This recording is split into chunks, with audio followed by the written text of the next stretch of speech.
Hello, babies. Like most of the opening takes, except for Ray's. Patriots lay an egg. I want to start with the miscues and mistakes. You hit it on the head, Bill. Looked like the first month of the season.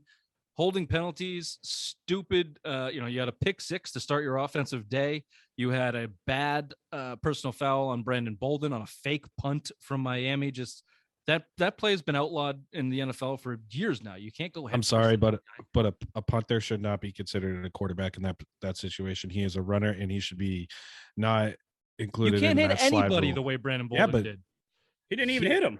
He didn't even hit him. You can't lead with your helmet in the NFL. It was a no. I know play. it did. It was a dumb play. Yes. It was a ticky-tack penalty, but it was the right call. I mean, as much as I hated it and I wish they didn't call it, he put his head down and he let it. Regardless if he hit him or not, he made contact with his shoulder, and the crown of the helmet is what you're going to get called every single time. He was also short by 2 yards. He had no reason to hit him. He was going down before, like 2 yards before the sticks. Just touch him. It was a dumb play by Brandon Bolden. Now, Bolden's usually not in that position. He's an offensive player. He's not tackling a whole lot, so hard to put that on him. You're right. He's played plenty of special teams, and I hear you. It was a dumb mistake, and the day was full of them. Yet another 15-yarder on Judon later in the game. I believe that was a third and long that gave them a first down. You had a false start on another Miami punt that gave them another first down. They drove the field after that. Mac Jones's false start on 4th and 1. I didn't think they were going for it, but they might have. They blew that. You had bad holding calls, bringing back some big plays. It was just everywhere. And still, you were 3 points and one fucking defensive stop away from probably going and tying that game because the offense looked like it had got going there towards the end. So your thoughts on the miscues and mistakes from the game on Sunday, Raymond? Yeah, it's just what we saw in the first 4 weeks of the season. It's all coming back, and it's kind of looking like this team isn't really there yet. They're getting led by a rookie quarterback, and it's kind of showing right now. The late play calling is what I was getting upset with yesterday when I was texting you guys with Josh McDaniels. It just seems like everything's getting delayed, or he's not being able to communicate to his guys what's going on. He's getting up to the line very late, and the miscues on the offense. Why is N'Keal Harry playing any offensive snaps? That was just a terrible pass. One of the passes Mac had was into like triple coverage at one point. It was just a lot of forced balls, and it just looked like a sloppy, kind of like Indianapolis all over again, just a sloppy both sides of the ball and even special teams. It was just bad all around game yesterday from all sides of the team. Bill, do you think you're week 18, 17th game of the season. In the fourth game of the season, you could say, hey, they can build towards better things, and I guess they did. However, that was against what I would call lesser competition. We just saw it a week ago against the Jaguars. You didn't see that shit.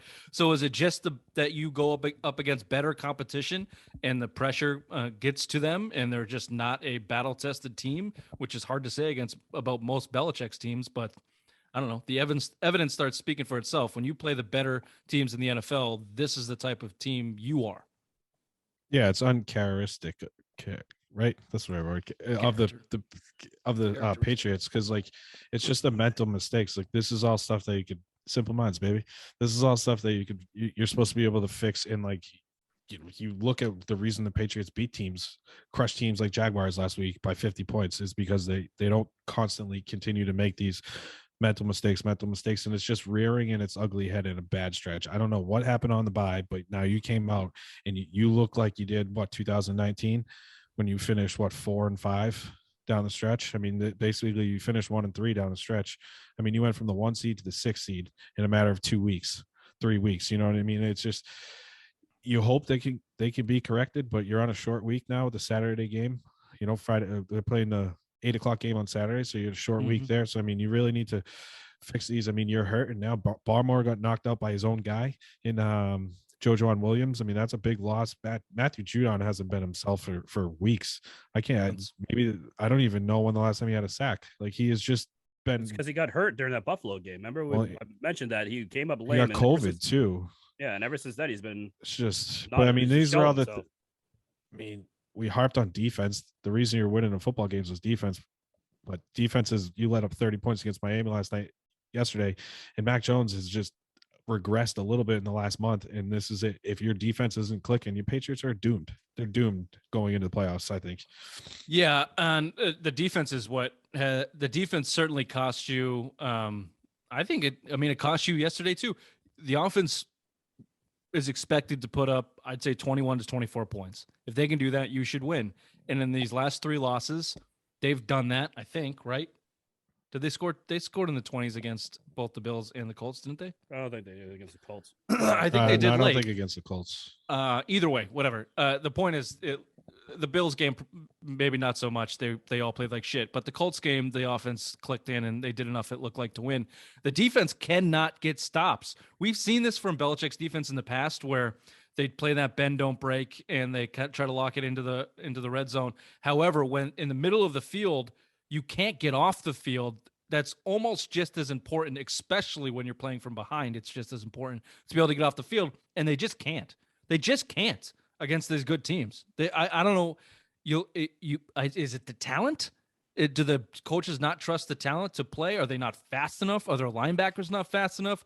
They seem to get beat on every single 3rd and 6 or shorter for the past month and a half, and yeah, certainly you can't go into the playoffs allowing that to happen. Josh Allen made a fucking living out of it the last time you saw him a couple weeks ago, checking down. And you're certainly not talented enough to go one-on-one on the outside. So, yeah, the defense is flawed, and I guess I'll leave it there. Ray, your thoughts on the defense?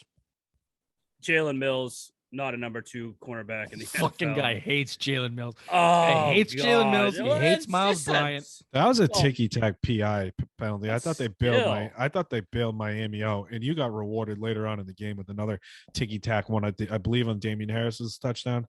Yeah, I mean, I don't throw that all on Mills. That was ticky-tack in the same exact place. I thought I thought those both pass interferences, the one on Miami in the goal line and the one on Jalen Mills at the goal line, both led to touchdowns, and they were both ticky-tack, and they both shouldn't have been called. Yeah, I didn't like the officiating in this game. Their hands were too. The past couple weeks has been terrible, but also at the end of the season now, we can look back and we can say, hey, J.C. Jackson, you want that big payday? He doesn't deserve it. He can't match up one-on-one with the best wide receiver on the other team. We've known this for years now. Ever since Gilmore was here, we knew that once he got that number 1 role, he wasn't going to be able to compete with the other guys in this league. And this week's a big test for him. Stephon Diggs, that's his daddy right now. So let's see what happens. This is a payday for him coming up. If he can't fucking shut down Stephon Diggs, see you later. Let him walk next year. I will say we didn't hear much from Parker on Sunday. He had a nice play against him one-on-one in the end zone. But yeah, you're right. On the whole, JC Jackson's not a you're not gonna break the bank to sign that one-on-one number 1. I'd franchise tag him though and bring him back for another year. See if you can bring him back for cheaper money. I mean, if your defense is looking like it was in that 7-game win streak, JC Jackson is a number 1 cornerback in the type of defense you want to play in that zone defense. He's not your typical shut down number 1 corner in the man coverage area, but if you put him on zone coverage, I mean, he's got 9 interceptions for a reason, 8 interceptions for a reason. I mean, the guy can play. He's not your prototypical number 1 corner, but in the Patriots right now, the way he's been playing up until the last couple of weeks was kind of number 1. I mean, I know interceptions can be overrated. You look at Diggs in Dallas, gave up over 1,000 yards receiving and had 11 interceptions, but I mean, he's had some damn good games for the Patriots this year. And Jackson, I mean, I'd at least give him another year. Sorry to interrupt you. It's not to downplay JC Jackson as a cornerback. He's probably a top 10 cornerback in the league if we really look at it. He's somewhere around there. But if he wants, like Ray's point, if he wants top 5 money, that's serious commitment. Yeah, no, I wouldn't do that either. From a team, I don't think you can do that. So they have options with him. They can franchise him. They can tenure him for a 2nd-round pick or a 1st-round pick even, and see if someone bites. And see, we went over the cornerback market. There's a lot of early 30 veterans out there that maybe Chris Harris, Xavier Howard, those type of guys. Howard might be out of your price range, but Verrett. Well, how do you pronounce him? He used to play for the Chargers. I forget who he played for. Oh yeah, I know you're very. So there's some options out there, and if you franchise J.C. Jackson, bring one of those guys in cheap as a number 2 for a year to kind of prove it, then maybe you're in business. But hear me out, Stephon Gilmore back. The Patriots honks would go crazy if the genius of Belichick letting him go and then see look at what we did. We got rid of him and got a draft pick and got him back. Fucking stupid.